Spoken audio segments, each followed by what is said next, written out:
체크해 보시면서 멤버님들이 원픽이라든지 멤버님들이 나누실 거 체크해 주시면 좋을 것 같아요. 네. 좀 빠르게 한다는 마음으로 하겠습니다. 네. 메데이아를 제가 이게 참 이렇게 지난주에 독토를 전에 글을 올리니까 이게 독토가 진짜 이게 독토의 중독이고 독토의 매력에 빠져 못 나오는 게 제가 독토를 하지 않고 글을 올리는 거는 뭔가 이게 다 안 하고 글을 올린다는 느낌이 딱 들더라고요.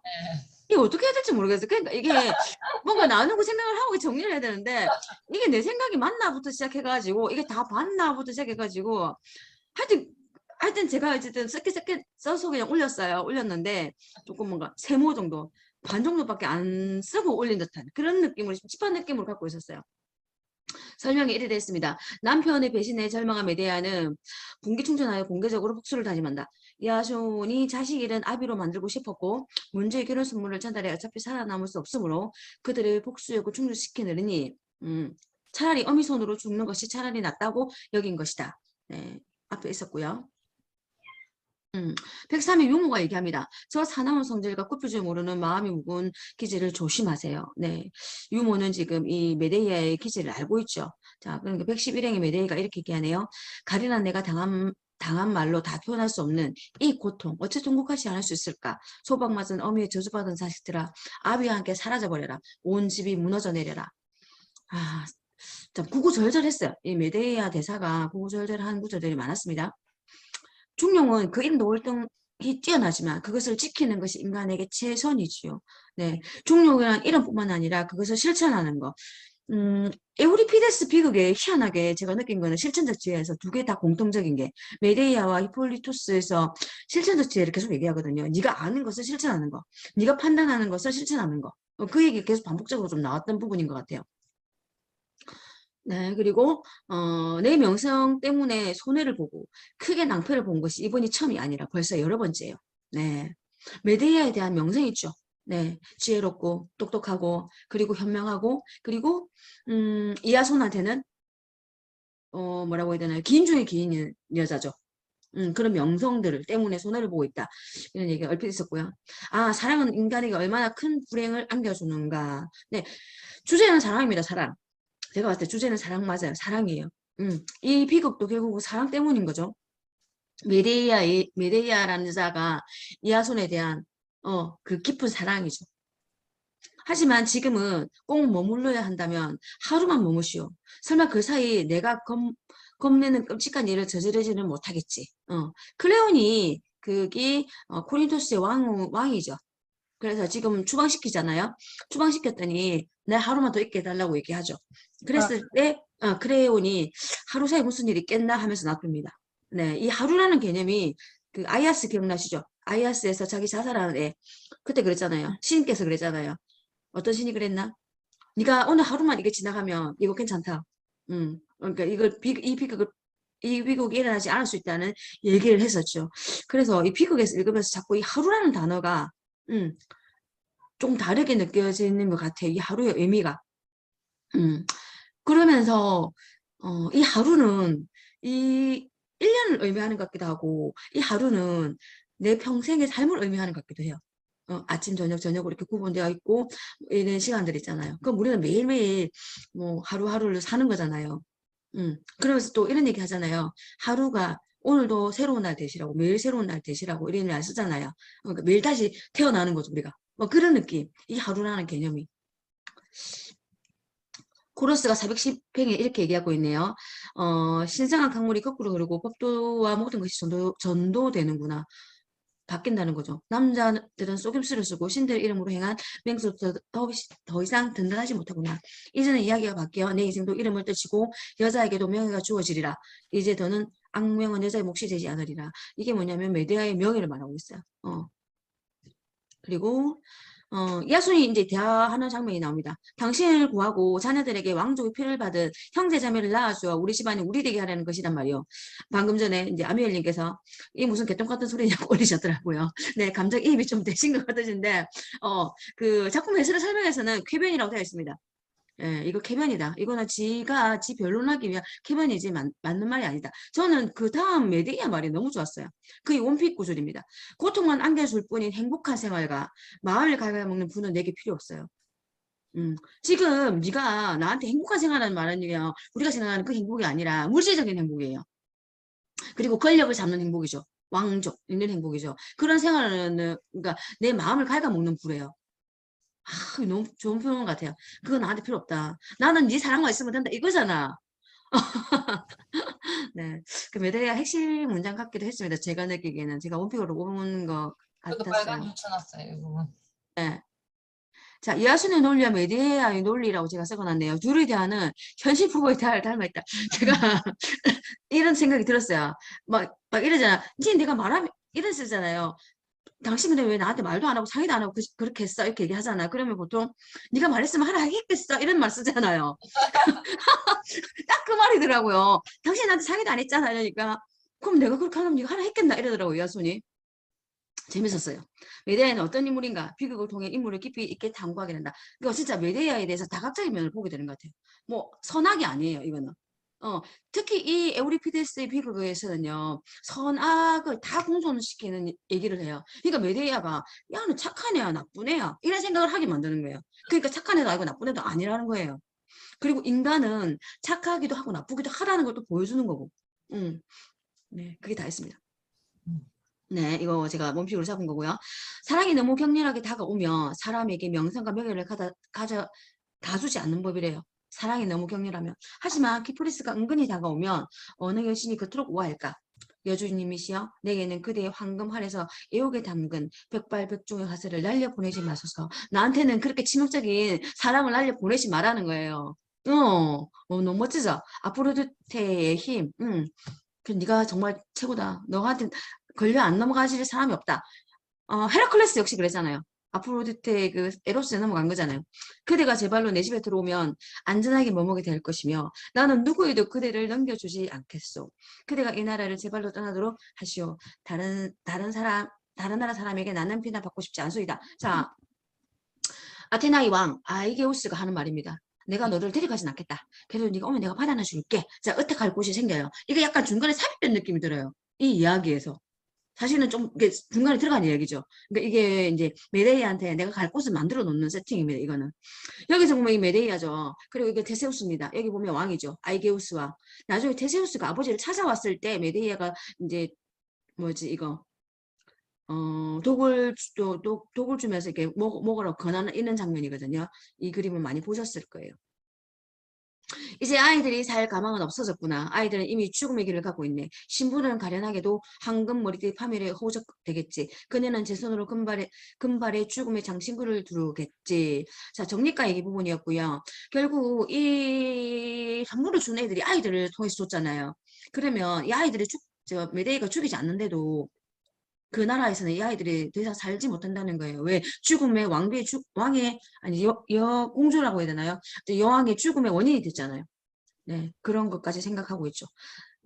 내가 얼마나 끔찍한 짓을 저지르는지 나는 잘 안 돼요. 하지만 내 격분이 내 이성보다 더 강력하니 격분이야말로 인간에게 가장 큰 재앙을 안겨주는 법. 자, 이성과 격분이거든요. 음, 이성보다 분노한 마음이 더 강력하여 자신에게 재앙을 안겨준다고 말했습니다. 그래서 지금 메데이한테는 이 이성도 있고 격분도 있는데 지금은 자기가 이 격분이 더 큰 힘을 차지하는 거죠. 그러니까 이긴 거야. 그래서 자기한테는 재앙이 됐다. 이런 얘기 같습니다. 자, 사자가 마지막 부분 이런 얘기 하고 있습니다. 부가 흘러 들어가는 사람도 남보다 행운하라고는 할 수 있어. 또 행복하다고는 할 수 없어요. 물질, 부가 많은 사람들 있잖아요. 부자들은 넌 좀 행운해라 이런 표현 좀 좋더라고요. 저 사람 참 행운이 많네. 저렇게 많은 돈을 모았으니까 예를 들면 부자가 되었으니까. 근데 부자가 다 행복하냐고 하면 그건 아니잖아요. 행복은 그런 문제는 아니잖아요. 네. 고민하고 있는 메데이아입니다. 메데이아 사진이 생각보다 많더라고요. 그림이 많더라고요. 우리가 알고 있는 우리 책 표지 말고도 네, 두 아이가 있고 정말 이게 고뇌에 빠진 메데이아를 네, 이 칼을 뒤에 숨기고 있죠. 네, 메데이아를 볼 수 있었어요. 고뇌에 빠진. 천만에 나는 애들을 이곳 아크로폴리스에 계시는 헤라 신전의 성령으로 데려가 내 손으로 묶겠어요. 네. 어떤 적도 애들을 능욕하고 무덤을 파시지 못하도록 그리고 나는 이 불경한 사례를 속죄하기 위해 앞으로 여기 이 시시포스의 나라에서 신성한 축제와 제사를 올리게 할 거예요. 지금 이 아이들을 메데이 아이들의 관련된 축제와 제사가 실제 역사 속 사실에서 있었다고 되어 있었죠. 그리고 이하손이 죽은 아이라도 한번 만져보자고 했을 때 주지 않습니다. 대단하더라고요. 죽은 아이라도 내가 한번 안아보자고 이랬을 때 안 주더라고, 이하손한테. 네, 이런 그림도 있네요. 눈물을 흘리는 것 같기도 하고요. 네. 좀 진심으로 메디아를 이해하려고 저도 이 여자의 상황이 어땠을까 조금 자꾸 입장을 생각해 보는 것 같아요. 그냥 이 아이를 죽인 독한 여자가 아니라 이 메디아의 상황이 어땠을까? 네. 그런데 애들은 왜 죽였어? 마지막 구절입니다. 당신에게 고통을 주기 위해서. 메디아가 아이를 죽일 수밖에 없었던 거는 이 사람의 가장 지학적인 거, 이 사람이 가장 고통스러울 수밖에 없는 거, 그걸 건드린 거예요. 사실 이런 코드는 있잖아요. 복수극에 다 나와요. 맞잖아요. 복수를 할 때 그 사람이 가장 치명적인 걸 건드리잖아요. 왜냐하면 그 사람이 가장 고통스러워 할 거니까. 이게 너무 인간의 심리, 마음을 그대로 보여준 것 같습니다. 네. 그 콜키스 지방은 여기 요쪽 지방인 건 아시죠? 여기 흑해 지방 요 끝에 여기서 이제 이하손이 황금 양털을 얻으러 여기 왔잖아요. 배 타고. 그래서 여기 타고 이렇게 옵니다. 그래서 얘들 처음 간 데가 이올코스 이 지방이에요. 이올코스 여기에서 이제 자기 왕권을 잡으려고 했죠. 왕권을 잡으려고 했는데 삼촌이 주지 않아 가지고 결국 이제 삼촌을 메데이아가 이제 도구로 아니 도구로 죽인 게 아니고 딸들이 죽이게 만들죠. 네. 젊어지게 한다면서. 그리고 이제 얘들이 이방인이 돼서 온 나라가 여기 고린토스입니다. 여기서 10년 행복하게 살아요. 그죠? 야손과 메데이아가 행복하게 살죠. 그런데 이 고린토스의 왕이 지금 이 야손한테 공주를 주겠다고. 그 아들이 없었나 봐지 그런 어떤 상황이 설정이 되는 거죠. 그러면서 메데이아를 보면요. 메데이아가 콜키스 지방에서 이올코스로 왔고 코린토스 살다가 그리고 여기서 이제 자기가 가는 곳이 아테나이. 아까 전에 그 왕 있죠. 왕한테 갔죠. 그리고 우리는 이제 역사에서 아니 다른 신화에서 봤죠. 메데이아가 그게 아까 테세우스가 돌아오고 나서 메데이아가 다시 어디로 가냐면 여기서 아들 낳고 살아요. 아들 낳고 살죠. 그 낳고 살다가 자기가 어디로 가냐면 요쪽에 지금 여기 소아시아 지방 여기로 가죠. 여기서 이제 자기가 나라를 세우는 게 메디아죠, 메디아. 이 메데이아의 이름을 딴 메디아 이겁니다. 네, 이 메디아가 결국은 나중에 페르시아 대제국으로 편입되는 거죠. 처음에는 이 메디아란 도시처럼 이렇게 많은 있었잖아요. 나중에 페르시아로 다 이렇게. 그래도 메디아라는 나라 이름은 있습니다. 네, 올려주신 거고요. 네,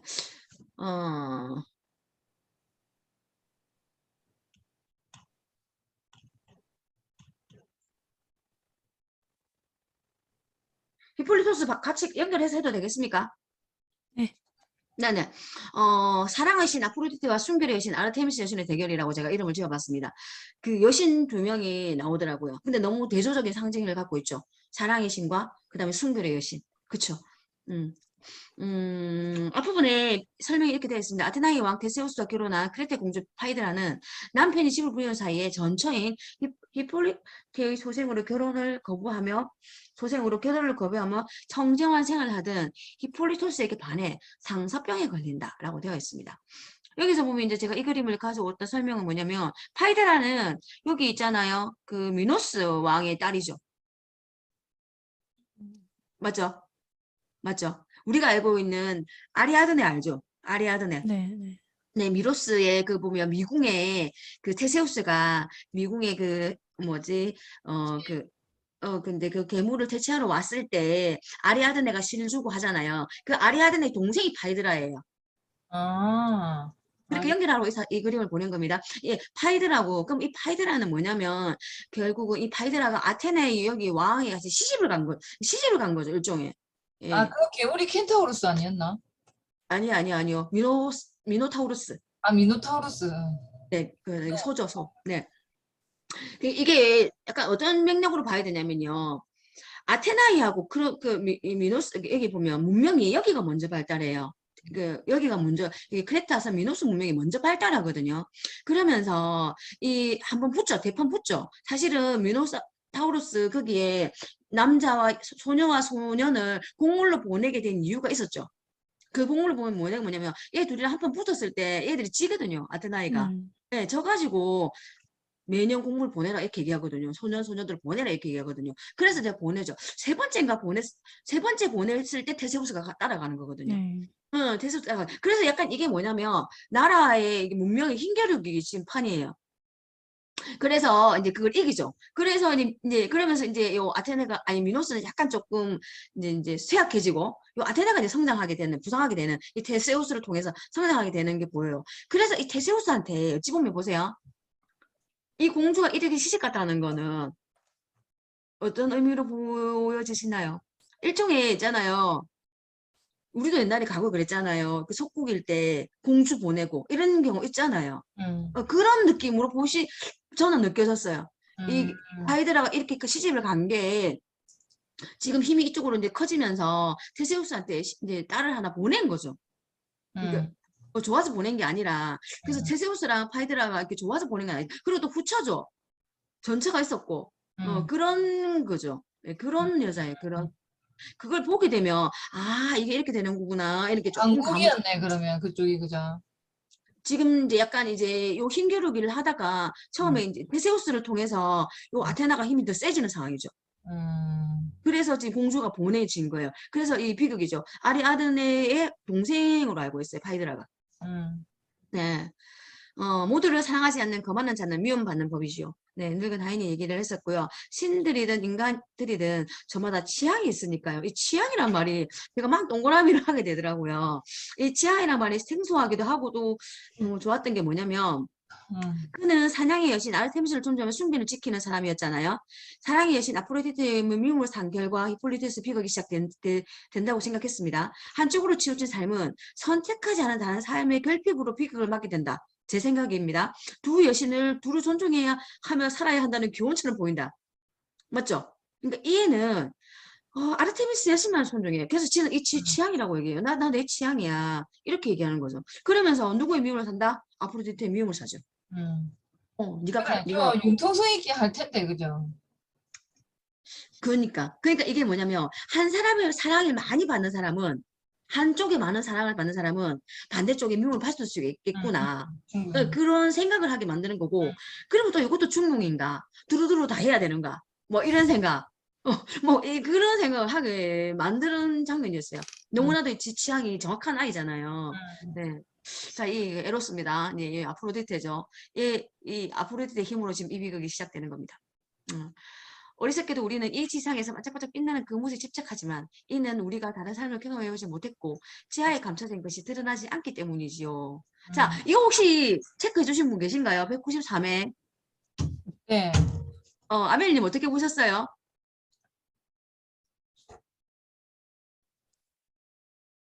지금 리더님 해석해 주시는 거 듣느라고 정신이 없어요.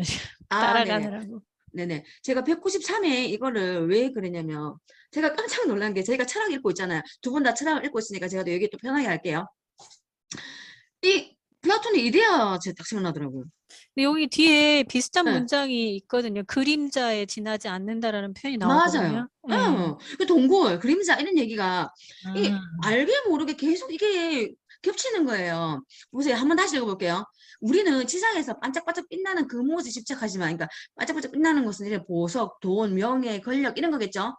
자, 이는 우리가 다른 삶을 경험해보지 못했고, 자, 이데아를 경험해보지 못했다는 거야. 지하에 감춰진, 지하잖아요. 동굴 지하잖아요. 음. 지하에 감춰진 것이 드러나지 않기 때문이다. 이렇게 얘기하는 것 같은 거예요. 그래서, 우리는 보지 못한 삶, 그러니까 더 아름다운 삶, 더 좋은 삶을, 못했기 때문에 지금 갇혀져 있는 이거 지하에 감춰져 있는 존재, 이런 느낌으로 이 부분이 딱 보이는 거예요. 제가 틀릴 수도 있어요. 근데 그냥 저는 그렇게 보여서, 네, 말씀드렸습니다. 그래서 나는 너무 지나치는 것보다는 그 어떤 것도 지나치지 않게 나는 금원을 칭찬하며 현인들도 아마 내게 동의할 거예요. 자, 유모가 한 얘기고요. 어, 이 유모 대사가 이 극의 주제를 보여주는 게 좀 많다고 저는 생각했어요. 이 유모가 생각으로 여기 히폴리토스에는 유모 역할이 커요. 딴 데는 유모가 약간 서버잖아. 조연이잖아. 여기 지금 조연급 이상으로 지금 역할을 하거든요. 그래서 유모가 대사 치는 장면에서 그 아밀 님도 원픽으로 잡아주신 게 유모가 하는 대사였거든요. 음. 맞죠? 예, 예, 그러시더라고요. 네. 이 검언은 델포이 신탁소에 이제 새겨져 있는 문구라는데 그 어떤 것도 지나치지 않게 중용이라는 거죠. 이 말을 보면요. 아까 제가 처음에 제목을 썼던 것처럼 아르테미스와 그다음에 그 뭐지? 아르테미스야 그 뭐지? 그러니까 에로스. 그거의 가운데 적절한. 아프로디테. 그러니까 그 생각이 딱 드는 거예요. 어떤 것도 지나치지 않게라는 그 멋. 그러니까 결국 얘는 히폴리토스는 지나쳤잖아요, 한쪽으로. 음, 네, 그 말이 연결되는 듯 보였습니다. 이게 진짜 주제인 것 같은데요. 그쵸. 네. 자, 음, 이 사진이 이 파이드라였는데, 이제 요거 보면 유모가 나오죠. 네. 누군가가 또 그 말을 해요. 신에게 코러스가 그랬는지 자신에게는 절제를 뭐 달라고. 음, 여기 지금 절도라는 말이 절도라는 표현이 나와 있는데 네. 절제라는 말도 음. 중간에 등장을 했어요. 네, 맞아요. 네. 저 가운데 여기 있는 여자는 누구예요? 해설 한번 읽어볼게요. 파이드라는 크레테 왕 미노스 왕과 왕비 파시파의 사이에서 태어난 딸로 음. 아리아드네와 자매 시간이 되어 있죠. 크레타와 아테네 사이에 정략 결혼이다. 이렇게 되어 있죠. 지금 맞네. 정렬 관계를 회복하면, 끌려갔네. 정략 결혼으로 테세우스 두 번째 아내가 되어 데모폰과 아카마스를 낳았다. 아들 둘을 낳았대요. 전체 아들의 히폴리토스를 사랑하지만 자신의 소망이 이루어지지 않자 그를 모함하고 편지를 남기고 자살하였다. 네, 이렇게 설명이 되어 있습니다. 그리고 저희 그 여자는 아리아드네인가? 옆에 있는 유모 음, 같은데 네, 그 가운데 있는 사람은 그래도 조금 신분이 있는 사람처럼 보이는데. 그쵸. 응. 네, 한번 찾아봐야 될 것 같긴 하네요. 누군지 네, 모르네. 네, 저도 지금 잘 가장 모르겠네요. 유력한 거는 자기 동생 아니에요? 아리아드네. 아이가. 이 극에서 보면 인물이 있나요? 이 극에서 나올 인물이 아리아드네는 안 나왔던 것 같은데. 그래서 음, 네. 한번 찾아보게 되면 또 알려드리겠습니다. 네. 네. 네. 생각건데 인간이 나쁜 짓을 저지르는 것은 타고난 본성 때문이 아닌 것 같아요. 많은 사람이 건전한 판단을 지니고 있어요. 자, 누구나 안다는 거예요. 판단력은 있다는 거예요. 아니, 이렇게 봐야 해요. 우리는 무엇이 옳은지 이해하고 알면서도 실천하지 못하는 거죠. 들어는 태만하기에, 또 들어는 어떤 쾌락을 선보다 선호하기에, 저는 원픽을 사실 이 부분 잡았습니다. 이 부분에서. 이것도 실천적 지혜라고 저는 느껴졌거든요. 다 안다는 거예요. 우리가 알면서 실천 못하는 것들 많잖아요. 사실 그렇지 않나요? 몰라서 못하는 게 아닌 경우 많잖아요. 알지만 못하는 경우가 훨씬 많잖아요. 네. 이 지금 파이드라도 알죠? 알지만 안 되죠. 알지만 못하는 거잖아요. 그죠? 네. 음, 네. 실천적 지혜. 네. 철학서에서 읽었던 그 실천적 지혜가 계속 떠올랐어요. 네. 태만하거나 쾌락으로 인해 선보다 악을 저지른다. 근데 이 쾌락에는 있잖아요. 그냥 뭐 육체적 쾌락도 있을 거고 뭐냐 그 권력이라든지 그다음에 뭐 그런 것도 다 포함되는 것 같아요. 이 쾌락에는 그냥 선보다 선한 것보다 이제 선에 반대되는 거를 더 선호하기 때문에 다뭐 이렇게 마님께는 명성을 뽐내다가 죽는 것보다 행동이 더 중요해요. 행동이 많이면 구할 수 있다면 어, 그 유모가 왜 이런 선택을 했을까? 왜 이런 역할을 했을까를 보면 유모는 결과를 떠나서 있잖아요. 유모가 선택할 수 있는 최선을 선택한 거거든요. 왜냐면 어차피 네가 죽으려고 자살하려고 하면 히폴리토스한테 말이라도 한번 해보자. 이렇게 된 거예요, 지금. 근데 결과적으로 그게 너무 안 좋은 결과가 나왔지만 그 얘기가 있었죠. 네, 제가 그렇게 써놨습니다. 유모의 입장은 뭐라도 해보고 죽자는 얘기인 것 같다. 결과적으로 유모의 행동이 악으로 이어져요. 유모 때문에 그 지금 더 악해지는 거죠. 왜냐면 자기가 까발려지는 거잖아요. 네가 걔를 좋아한다는 게 알려지고 막 이렇잖아요. 근데 이제 결과가 나쁘다고 해서 그 선택이 나쁘다고 할 수는 없는 것 같아요, 유모가. 이 유모에 대해서. 왜냐면 유모가 자기 논변을 얘기해요. 결과가 나쁘다고 해서 내가 한 게 나쁜 짓은 아니었다고. 그런 얘기가 있거든요. 700행에 이렇게 나옵니다. 성공했다면 사람들은 나를 현명하다고 했겠죠. 만약에 히폴리토스 오케이 했다. 그러면 너 현명해, 그거는 유모 왜 현명한 했었어? 유모를 뒀어라고 했겠지만 성공을 해야만 우리는 지혜롭다는 평을 들으니까요. 유모 변론이에요. 700행에 있더라고요. 네네, 700행에. 근데 저는 조금 그러게요.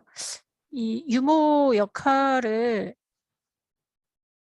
조금 다른 상황이라면 유모 역할이 참 좋은데 지금 이 상황에서 유모 역할은 제가 지금 이거 비극하면서 지난 시간에도 계속 떠오르는 게 위안부 문제를 놓고 옛날에 그 이승연인가? 네, 맞아요. 그 여자가 그 영화 감독인가 하고 퍼포먼스를 했잖아요. 근데 네, 약간 그게 성적으로. 예, 그게 그 본인들은 아니라고 하지만 그것이 사람들한테 그렇지 않게 보여졌고 부정적으로 이해됐고 결국에는 사과를 했지만 그 사과하는 모습 자체도 사람들이 이해하기에 별로 그렇게 보이지 않았거든요. 그게 자꾸 떠오르는 게 왜 그 이야기가 자꾸 저는 이제 지금 비극하면서 자꾸 그 부분이 떠오르는지 모르겠는데 이런 것도 그런 것 같아요. 그러니까 유모 입장에서는 유모의 변명일 뿐이지 진짜 유모가 이 파이드라를 위해서 해준 건 아니었다?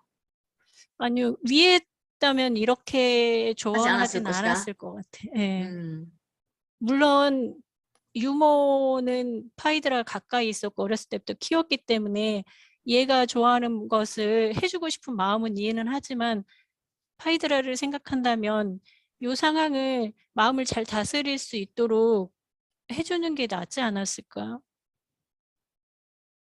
결국은 이 유모로 인해서 모든 것이 다 어그러지고 죽음에 물론 죽으려고 마음은 먹었지만 실질적으로 죽지 않았을 수도 있는데 유모가 그냥 더 확실하게 만들어주는 상황이 되지 않았나 싶은 생각이 들어요. 네, 그렇게도 볼 수 있네요. 네, 그래서 그림을 그릴 때 이 유모를 네, 조금 이렇게 안 이쁘게 그리는 것 같아요. 이렇게 보면, 그림을 보면 이렇게 유모가 약간 조금 정말, 이렇게 악하게 보이게 그렇게 그려지는 것 같기도 해요. 그래서 우리는 테스트를 보니까, 음, 여러 관점을 보게는 되는 것 같아요. 이 유모의 입장인지, 유모의 상황은, 유모의 마음은, 결론적으로 뭐 이런 것도 보게 되면서, 네. 어, 그리고, 네. 히폴리토스는 이 마차에 치여 죽게 되죠. 결국 헤라클레스 아니고 포세이돈이었나요? 네. 포세이돈한테 그걸 빌었죠. 네, 보세요. 네. 히폴리토스가 제우스의 거룩한 눈도 두려워하지 않고 감히 폭력으로 내 심장을 버머리 하다니. 아버지 포세이돈이시여, 그대는 전에 내게 세 가지 소원을 들어주겠다고 약속하셨습니다. 그 중 하나로 내 아들을 주게 오늘을 넘기지 못하게 해주소서. 딱 이렇게 소원을 빌죠. 테세우스는.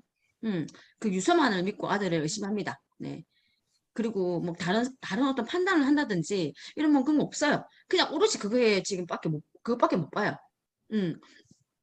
다른 거 보러 보면 충분히 상황 파악이 할 수 있는 상황인데도 딱 그것밖에 못 보죠. 네, 저는 댈러스의 여러 경기에서는 제1인자가 되고 싶었고 되고 싶어도 국가에는 단지 제2인자로서 늘 고귀한 이들과 사귀며 행복을 누리고 싶어요. 이 문장도 철학에서 보면 진짜 이렇게 똑똑한 애들은 권력을 잡으려 하지 않고 사인으로 산다고 했잖아요. 예, 자기는 이렇게 권력 잡고 제1인자로 하는 거 나 원하지 않는다. 내가 원하는 거는 제2인자로서 약간 사인 느낌이었어요. 그냥 일반 사람으로 살면서 그냥 고귀한 이들과 사귀며 행복을 누리고 싶었다 얘기를 하는 부분에서 약간 이 히폴리토스가 어떤 걸 상징하는 거냐면 약간 명예롭고 약간 지혜롭고 그러니까 약간 긍정적인 그런 인물로 딱 이게 좀 보여진 인물 같아, 얘가. 그리고 보세요. 그 어떤 사랑에 그런 것도 휘둘리지 않고, 근데 그건 쾌락이잖아요. 네, 그런 거에도 휘둘리지 않고, 그런 상징적인 어떤 이 역할을 하는 것 같아요. 이 히폴리토스라는 사람이, 그런 역할을. 나는 신들에게 분개하노라. 아, 슬프도다. 여인들이 크로스 장면에서 이 말을 했는데요. 신들에게 분개하노라는 말은 있잖아요. 약간 그 전에 읽었던 비극 신한테서 보지 못한 문구였다는 생각이 들었습니다. 신과 인간을 대등한 관계로 보고 있나? 신들한테 화내도 되나? 이런 느낌. 신들한테 분개한다는 거예요, 지금. 이 상황을. 네. 이 장면도 이렇게 많이 그려지는 걸 보면요. 이 히폴리토스에 대한 이것도 조금 많이 영향을 주나 봐요. 운명과 숙명은 피할 수 없는 것이로구나. 네, 운명과 숙명. 운명이죠. 에로스는 산속과 바닷속 어린 짐승들의 본성과 돼지가 기르는 모든 것과 불태는 태양이 굽어보는 모든 것과 인간을 호리신다네. 에로스는요. 키프리스시요. 네. 그대는 여왕으로서 혼자서 그 모든 것을 지배하시나이다. 인정하는 거죠, 브루스가. 아프로디테 여신의 어떤 미움과 질투로 시작된 이 비극이 결국은 이 훌륭한 히포리토스를 죽이게 만들잖아요. 네. 네. 아르테미스 여신만을 숭배하고 즐기는 숭배를 지키는 그를 이 여신을 미워한 거죠. 네. 자, 사냥도 하면서 사랑도 좀 해줘 이거였던 것 같기도 한데 너무나도 이게 지 취향이 탁월한 확실한 애라서 이제 이 아프로디테가 화가 났죠. 네. 여신 입장에서는 화날 것 같지 않나요? 응. 여신 입장에서는 자기 상징적인 거를 싫어하는 거잖아요. 그거 여신 입장에서는 좀 화날 것 같기도 해요. 네. 좀 이런 사진도 다시, 이런 그림도 다시 보였습니다. 그녀는 자기가 존중하지 않는 것에 불만을 품고 숭배한 그들을 미워했지. 아르테미스가 나타나요. 이 지금 이 폴리토스의 어떤 그 뭐지? 여신이죠. 아르테미스 있네, 옆에. 이 아르테미스 저기 달의 여신. 네, 자기를 존중하는 것이야. 불만을 품고 숭배한 그들을 미워했다는 거예요. 자, 신들은 신들끼리 개입하지 않는 법칙이 또 나와요.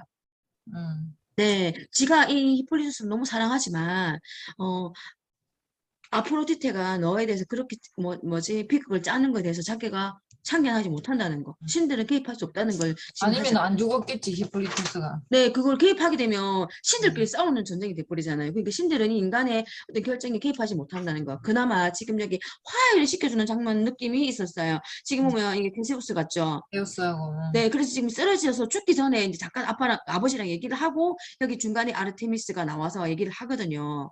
그러면서 이제 신들은 그렇게 정하면 인간은 실수하기 마련이니까요. 이렇게 되어 있었고 이 히폴리토스 이런 말을 해요. 마지막에 보면 자기가 아버지를 용서한다는 얘기 같은 걸 하죠. 자기가 이 죄에서 당신은 이거를 모르고 행한 일이다. 이거를 오해해서 한 일이다. 그러니까 당신이 나를 죽게 한 것에 대해서 죄책감 가지지 말고, 내가 당신을 용서하지. 그러니까 이렇게 얘기하더라고요. 피해자가 그 가해자를 용서해주면 그 죄가 없어지는 그런 법이 있다고 지금 되어 있더라고요. 그러니까 이 아버지의 세습수에 지금 그걸 용서해준다고 하고 죽더라고요. 그러면서 여신이 이렇게 되어 있었죠. 네. 네, 이렇게 제가 정리를 했네요.